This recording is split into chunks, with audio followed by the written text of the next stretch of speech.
Lucas believed that learning English required a classroom and a teacher.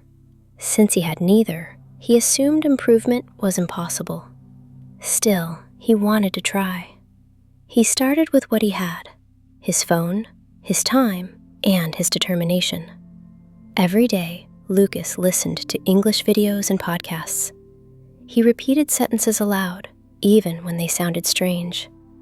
He spoke to himself while doing daily tasks, describing what he saw and what he planned to do. At first, his speech was slow and full of pauses. Instead of studying heavy grammar rules, Lucas focused on usage.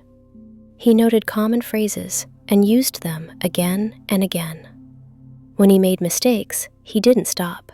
He corrected them later and continued speaking. Slowly, his confidence grew.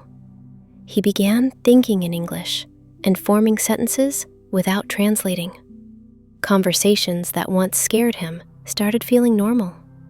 Lucas learned an important lesson. A teacher can guide you, but practice teaches you.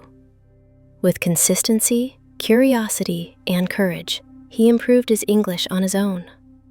He proved that dedication can sometimes be the best teacher of all.